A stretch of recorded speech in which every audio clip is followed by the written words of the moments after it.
Now, activists in the Free State are calling for swift action against a farmer in Kroonstad accused of killing a worker over a salary dispute.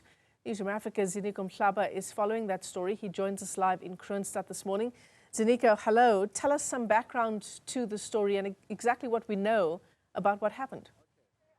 How are you feeling about this incident? Do you know what happened? How do you feel about the fact that a person attacked 5 cable thieves, attacked my son? I'm feeling very bad about it. How do you feel about your grandson allegedly shooting and killing someone? How do you feel about that? How do you feel about the farm attack on my son? No, we're talking about... It was a mistaken farm attack because his rifle was standing against the... He didn't have his rifle in his hand. How? What are you doing? Why are you taking our mic now? Why are you taking the mics? Huh? Why are you taking our mic? Why are you taking our mic? It's not on your face. Give me this. Okay, so did you ask your workers to bury the person, the farm worker? No. Or you did it yourself? I won't ask any questions anymore. But how do you feel about the whole incident? Very bad, because this is not the first farm attack I had. I had a previous farm attack. They shot me from 4 yards from outside my house. In your video, you said you killed and buried someone. It's recorded on your video on social media. Did you do that, or are you changing your story? You are saying on a social media video, it's you are saying that your grandson shot someone and you buried him. Are you changing your statement? Out of my premises. We are outside your premises. We are outside your premises. We are outside your premises. That's an assault. Your hand is in my... That's It's assault. not. Take it out of my premises. For the second time, You just threatened an EFF person to kill I someone. didn't assault you. You're a bloody liar. No, I'm not. Are you a licensed gun owner? What's it? Are you a licensed gun owner? Or I'm a what? Are you a licensed gun owner? Do you have a gun and do you have a license for it? I'm not going to answer that. I've got many guns. Yeah, good. And you better see, I'm coming out now again. Why did you not open a case? When the incident happened, why did you not report the matter to the police? I'll see you in court. All right, Michelle, that's the gentleman who we've seen. A very violent person, actually almost bumped into us as we were standing outside his farm. He's outside here right now, not responding to us. I'm outside your promise. I'm outside your premises. I'm asking you, why did you not open the case? Why did you not open the case? A case will be open. When? Are you going to open the case today? What about, do you agree that a farm attack is allowed? No, I don't agree, but I'm saying, did you open the case when those people attacked you? Let's start there. I'm not talking to you, I'm asking you a question. What's your question? The person, what happened to the other 5 that ran away? Okay, Schwab, let's talk about the one who died. How did he die?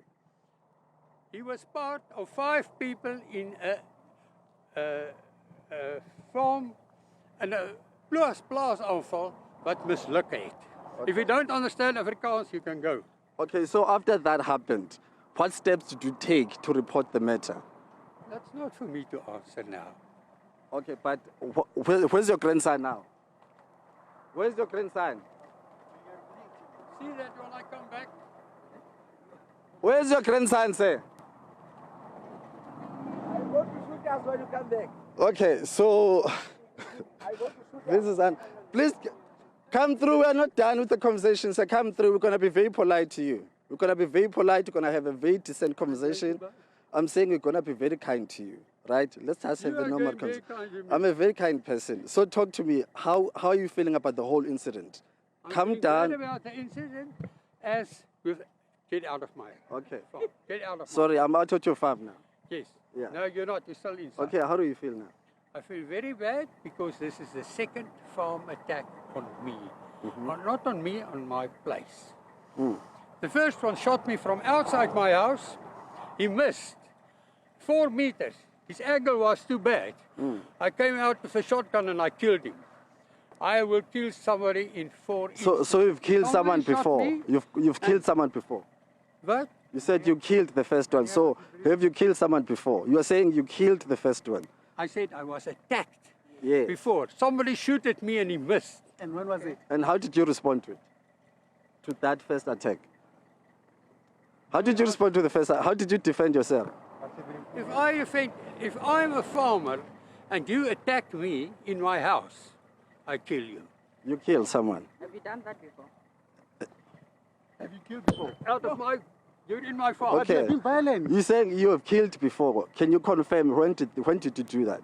When were you attacked? The first farm attack, When was it? about 10 years ago. Did you report the case to the police? Yes, the police was there. Everybody was there. Okay. So talk to us now about your. They found the person with the gun in his hand. The bullet turned skew. He couldn't fire the next shot. And I don't. Yeah. Did you get arrested for that? Meneer, alsjeblieft meneer. Did you get arrested for the first shooting that you did?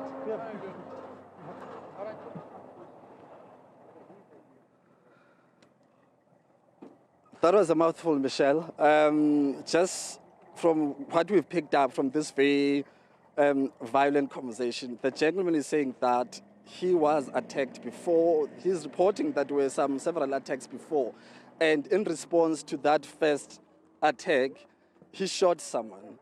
And he did say that that person who was shot at the time, police did come out. There was a whole police presence in this farm. And I'm not sure then how far that case went, whether it was reported or not. And what is very surprising now is the gentleman is saying that he's going to open a case. I'm not sure whether he's going to do that voluntarily or he has been approached by law enforcement agencies. But I do understand that the matter now is with law enforcement agencies. They've reached out to the activists who actually opened the lead on this incident. And I'm going to bring in the activist there, Ubaba Macengwana, just to give us more insights. It's been an eventful past 5 minutes. We're supposed to come straight to you. But please take us back before we go to this chaos right now. Take us back. How did you get to know about this incident? Just give us a chain of events, if you may. No, thank you very much. What happened is that one of the farm workers approached our provincial office and spoke to our provincial secretary, where they reported that one of their colleagues went missing on the 11th of July. And then 2 days after that, a case of missing person was opened. And then this person, since then, they didn't know what happened. But then a story came up now that actually the person was killed and buried in the farm of Dr. Trotsky. And then the matter was reported to the police by the provincial secretary of the EFF, together with this, the witness that was there when the body was buried. We were then informed that the police went to exhume the body on the 25th of August. Okay, that's a lot to process. But if you remember any time frames, from what I've picked up, you're saying the person who's deceased went missing in July and the body was exhumed in August. That's almost a month period.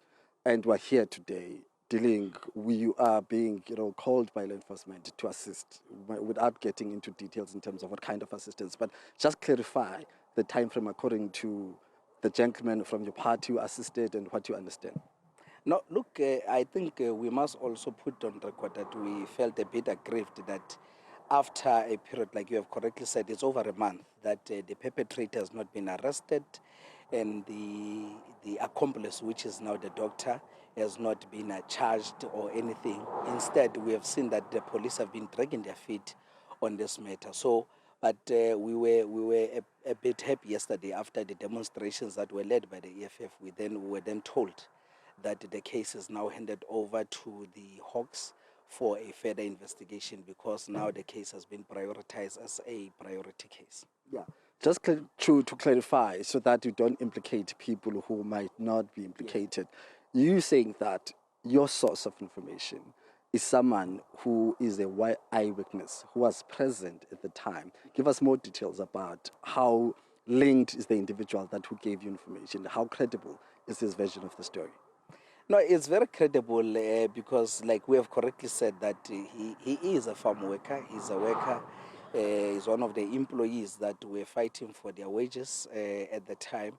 And from what we are told, he is one of the people that were asked by the very same doctor and the grandson to bury the deceased. Okay. Have you managed maybe to pick up or identify the families? Are they even aware that this has happened? Any information regarding the family of the deceased so far? No, we have been working on that. We even spoke to some of these employees, which we have some of them, but with no luck, were unable to trace the family of the deceased because it's alleged that the deceased is a foreign international individual who is from Lesotho. So we're battling with tracing the family of the deceased. Okay, Mr. Mhlaba, thank you very much, sir, for your time. We'll catch up with you later once you engage with the authorities. Thank you. Thank you very much, sir. That's Mr. Mhlaba there, who is, a leader, one of the leaders of the economic freedom fighters in the Free State. They are the ones who really opened the lead on this matter. So that's the situation. That's the summary of the story, Michelle. But I can tell you right now, the gentleman you just spoke to right now, who is the alleged grandfather, we understand that the perpetrator is not him. He is not the one who shot the deceased, who now we know is allegedly from Lesotho, so is a non-South African. And according to the EFF activists, they have not managed to trace that family. So I'm not sure whether the family already know about this incident because the deceased has not been named. So they might also not be aware that the person we are talking about is one of their family members. But as I said, a very concerning character of the said grandfather in terms of his temper. And he could not confirm whether he has a licensed gun or not, because I did pose that to him. I was looking at his character and his emotions. That's why I posed that question, whether he is a licensed gun owner. And he could not answer that. But he did say some very implicating things, which I will not repeat.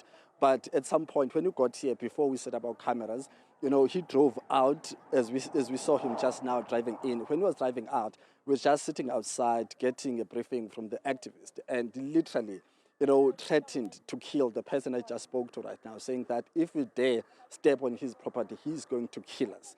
And then we see him now coming back, still violent, driving in, off ramping from the main road, getting into his main entrance. We were setting up here. We had to run for cover. We had to pick up whatever we had so that we can give him away. Otherwise, he would have smashed into us. And then we did try to have a conversation with him. He did say that at some point, he did kill someone. And police did come out. So that's the question we're going to be probing with the police in terms of, was there ever any case of murder that was reported? And how far did that case go as far as investigations and prosecutions are concerned? So we'll be following up now the steps of law enforcement. As I did say, that the gentleman I just spoke to right now has been called in by law enforcement to get more details from him. But what is clear, this gentleman is still out and about, and the said suspect, who is said to be, a relative of the gentleman you spoke to, is still out and about. No one has been arrested a month later after that incident took place, allegedly. So, yeah, Ziniko, incredibly concerning story, and we'll get more clarity from you when you speak to officials about whether any charges have indeed been brought, and if not, why not?